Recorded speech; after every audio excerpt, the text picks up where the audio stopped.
Bonjour à tous et bienvenue sur notre espace proactif. Martin avec vous aujourd'hui en ce jeudi 9 mai 2024, distribution de la vidéo demain le 10. Et avant de regarder ce qui a attiré mon attention dans les derniers jours, eh bien, un message d'intérêt. Je sais que plusieurs ont demandé à avoir accès à notre dernière thérapie du complot en différé. Et d'ailleurs, j'en remercie les gens qui étaient avec nous en direct. Il y a eu plusieurs intervenants, plusieurs excellents commentaires qui ont été passés aussi lors de l'événement.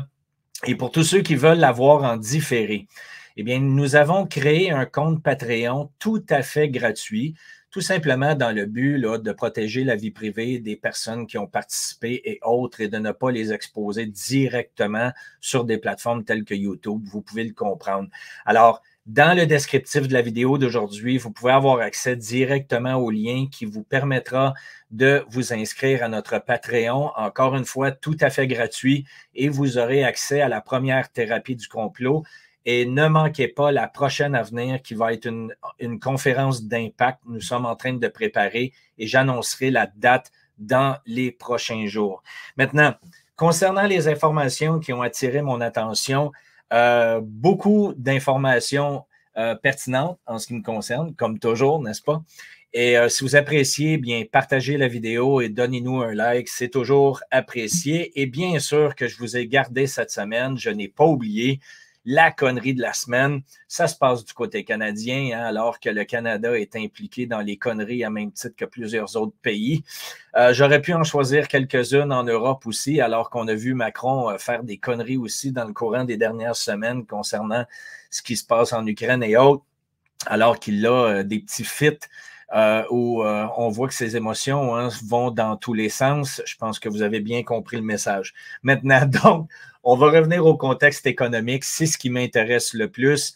Eh bien, d'abord et avant tout, la semaine dernière, vendredi dernier, pour être précis, les chiffres, manipulés bien sûr, ont sorti du côté américain. Et c'est la première fois qu'on voyait depuis les derniers mois une baisse, en fait, des emplois disponibles. En plus, vous le savez, ils ont la fâcheuse habitude de modifier aussi les nouvelles précédentes, hein, de changer les données, de corriger, alors que leur méthode de travail est très simple. Ils balancent une information au départ et corrigent, que ce soit à la hausse ou à la baisse, par la suite. Bon, pas besoin de vous dire que, un, le nombre d'emplois disponibles a diminué, la quantité de demandes, en fait, de chômage ont augmenté. Et non seulement ça, mais en plus, on a corrigé les chiffres qui avaient été présentés précédemment dans les mois précédents, ce qui était très négatif, en fait, comme nouvelle perçue. Et là, voyez ce qui est important de comprendre dans le discours d'aujourd'hui. À quelques reprises, le marché nous présente la vérité avant que les algorithmes d'intervention puissent prendre la relève et tenter de stabiliser le marché. Si vous êtes avec nous depuis longtemps, vous connaissez mon opinion sur ce sujet. Il est clair qu'il y a des systèmes de robots informatiques pour modifier les comportements de marché, pour stabiliser, en fait, lorsqu'il y a des distorsions importantes.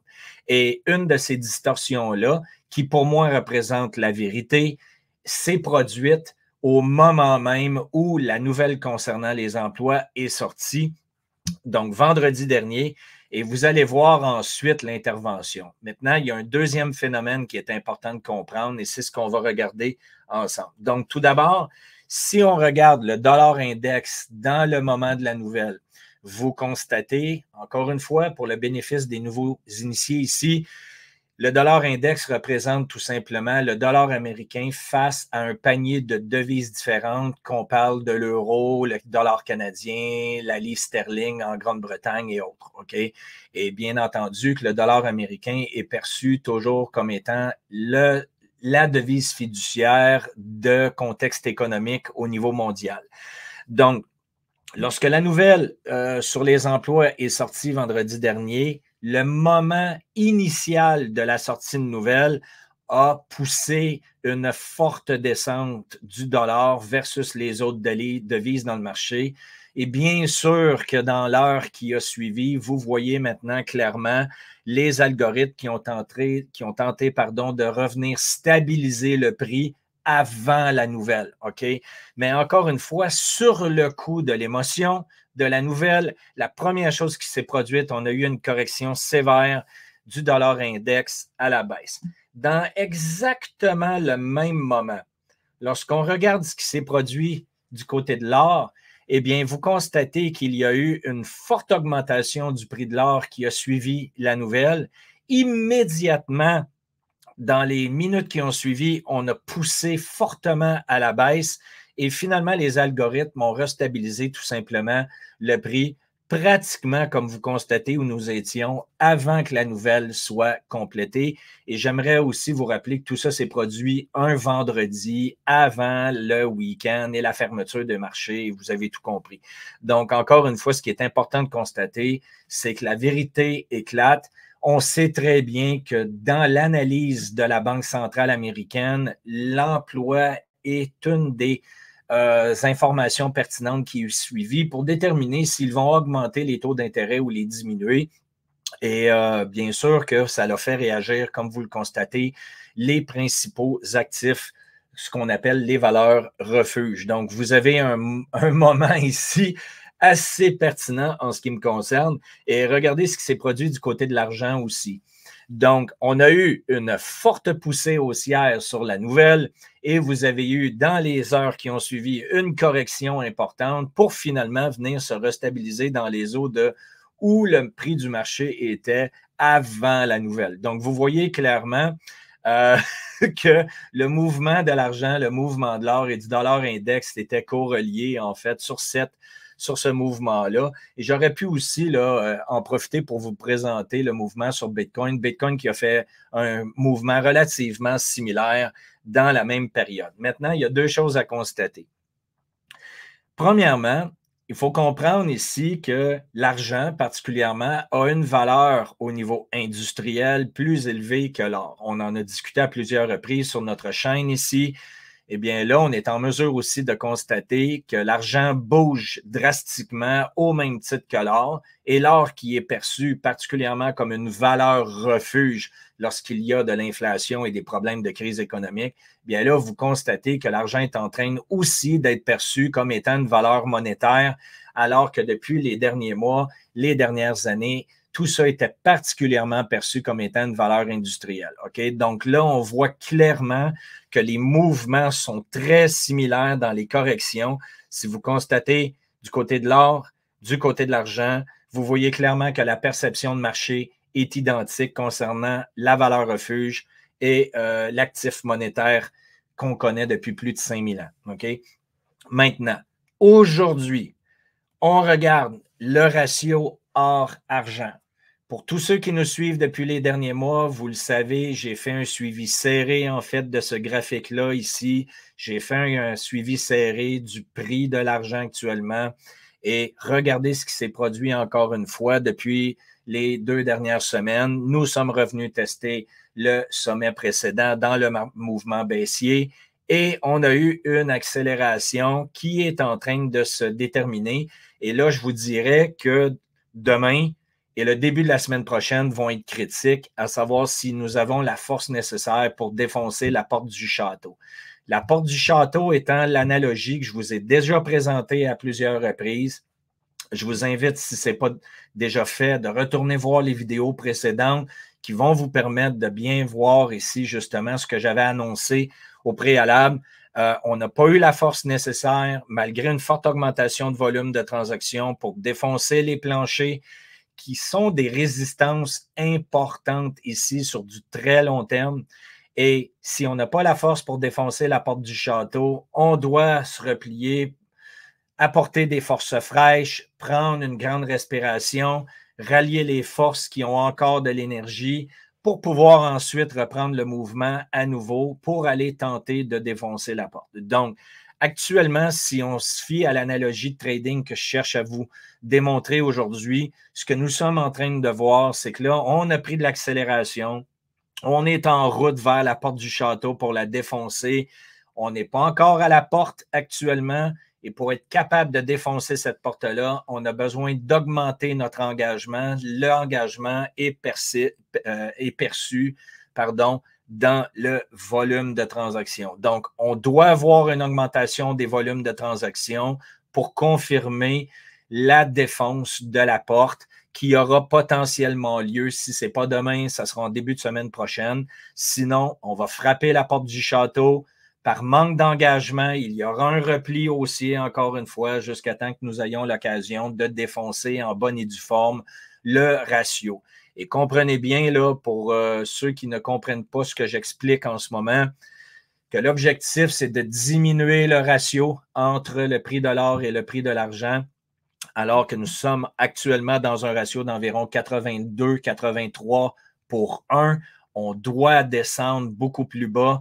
Alors, pour l'instant, ce qui est intéressant de voir, c'est que l'argent augmente en pourcentage dans sa journée versus le prix de l'or, et c'est ce qui fait que le ratio diminue. Donc, très beau signal à venir en surveillance, et si on défonce, eh bien, on aura une accélération. On traversera potentiellement le 30 $ US, qui est notre blocage au prix de l'argent, pour ensuite accélérer vers les sommets précédents. Donc, j'espère que ça vous donne des infos. Et si vous n'avez pas bien compris, eh bien, tout simplement aussi, vous pouvez communiquer directement avec nous. Nous sommes sur Telegram, nous avons une adresse courriel. Ça me fera plaisir de vous donner des détails additionnels. Maintenant, le bas qui blesse le plus actuellement dans les marchés, j'en ai parlé aussi dans les dernières semaines, c'est le yen japonais qui est en train de vivre une situation très critique, alors que la Banque du Japon est obligée de faire des interventions pour essayer de sauver, en fait, leur devise fiduciaire qu'on appelle le yen. Et regardez ce qui s'est produit encore une fois la semaine dernière. Nous avons eu des mesures d'urgence d'importantes, alors que le ratio est en train d'augmenter fortement du côté du yen versus le dollar américain. Donc, ce que ça signifie, le yen japonais se dévalue par rapport au dollar américain. Vous comprenez donc ici qu'il s'agit d'une augmentation de l'inflation du côté du Japon. Le Japon, qui est un des pays les plus endettés au monde actuellement, si on regarde le taux d'endettement versus leur production industrielle, et on parle quand même d'un pays important au niveau de l'économie, au niveau de l'industrie, n'est-ce pas? Donc, il y a eu deux interventions très évidentes dans le marché qui ont eu lieu pour tenter de diminuer à nouveau le ratio entre le dollar américain et le yen. Et donc, vous comprenez que le Japon doit vendre des actifs pour être en mesure de augmenter la force de sa devise fiduciaire. Donc, soit des obligations d'État, des obligations de d'autres pays, potentiellement des obligations du Trésor américain, alors qu'ils en détiennent énormément, pour essayer de garder en vie leur yen. Et de là, vous avez eu une première intervention majeure qui a eu lieu le 29 du dernier mois. Ensuite de ça, vous avez eu une autre intervention importante qui a eu lieu la semaine dernière. Et malgré tout, vous voyez clairement que dans un laps de temps relativement court, le marché reprend tout simplement sa forme. Et déjà que la Banque du Japon est en train de discuter à dire on devra faire d'autres interventions dans le Forex pour être capable de maintenir la force de notre yen actuellement face au dollar américain. Ce qui est encore une fois très intéressant de constater ici. Je vous avais parlé au fil des derniers mois de l'accélération, n'est-ce pas? Eh bien, regardez ce qui se produit en ce moment. Eh bien, on a eu un mouvement avec une première intervention en octobre 2023 du côté de la Banque du Japon. On a pris 2022. En 2022, il y a eu une première intervention importante du côté de la Banque centrale du Japon. Ça a pris 1 an pour retourner au dernier sommet. Donc, l'intervention a été efficace pendant une période de 12 mois. Il y a eu une autre intervention qui a eu lieu vers octobre-novembre 2023. Et là, vous constatez que ça a pris 4 mois seulement pour retourner au sommet précédent. Et qu'est-ce qui s'est produit? Donc, le graphique que je vous ai présenté précédemment, regardez, vous voyez clairement maintenant sur une charte qui est une charte hebdomadaire. Donc, chaque chandelle représente une semaine de période. Vous voyez la correction qui a eu lieu, comme je vous ai mentionné, dans la charte précédente. Et vous voyez qu'on est déjà en train de repousser, en fait, pour aller rechercher le dernier sommet.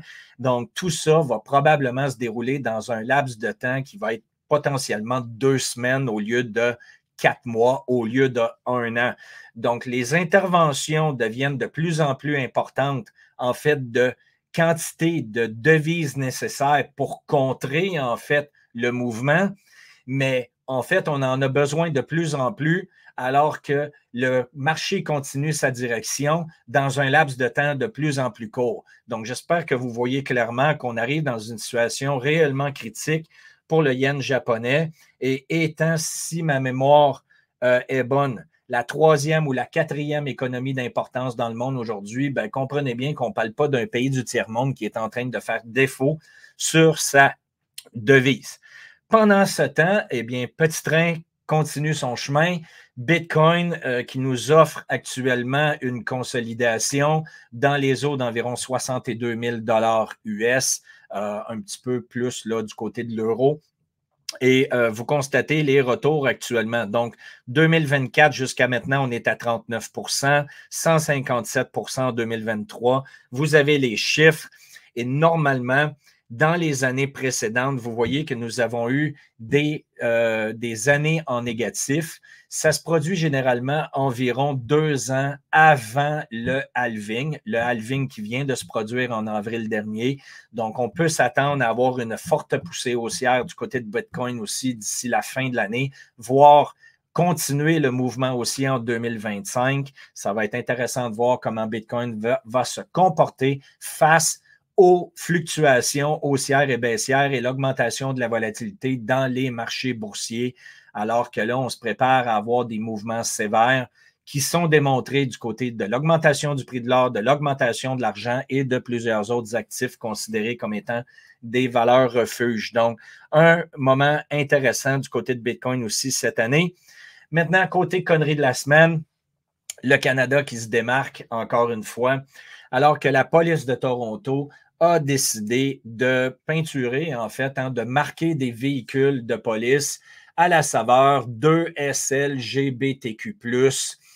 C'est toute beauté. Je ne sais pas pour vous si vous seriez vraiment intéressé d'être policier et de vous promener dans ce véhicule-là et de vous identifier encore une fois à l'arc-en-ciel, ce qui est absolument ridicule, mais comme le ridicule ne tue pas, n'est-ce pas, et que nous avons un parti qui se présente comme un parti totalitaire ici au Canada, eh bien, imaginez-vous que le gouvernement libéral, qui est le gouvernement au pouvoir actuellement du côté canadien avec Trudeau en tête, comme vous le savez, eh bien, prépare la construction d'un monument national pour la communauté LGBTQ à Ottawa, bien sûr, la province canadienne, à côté du Parlement, parce qu'on a considéré, selon l'opinion des différents politiciens, que la communauté LGBTQ a été opprimée pratiquement autant que la communauté que vous savez qu'il y a eu des problèmes en Europe là, lors des problèmes avec Hitler. Okay? Je ne veux pas en dire plus, vous avez compris, je fais attention aux algorithmes,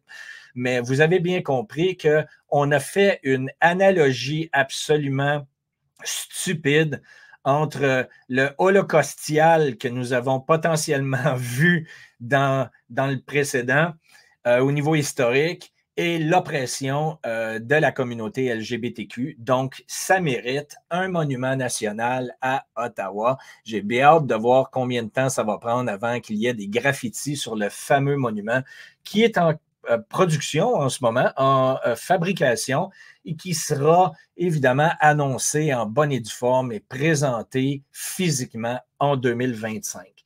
Donc, c'était les conneries de la semaine, c'était le contenu. J'espère que vous avez apprécié. Comme toujours, donnez-nous un like, partagez la vidéo et soyez au rendez-vous pour la prochaine vidéo. Idéalement, la semaine prochaine, je vais suivre avec grand intérêt les mouvements de marché tels que je vous les ai présentés aujourd'hui. D'ici là, je vous souhaite un bon week-end. Profitez-en bien et joignez-nous sur notre Patreon gratuit. Vous allez avoir accès à nos futures thérapies du complot. Salut tout le monde, à bientôt.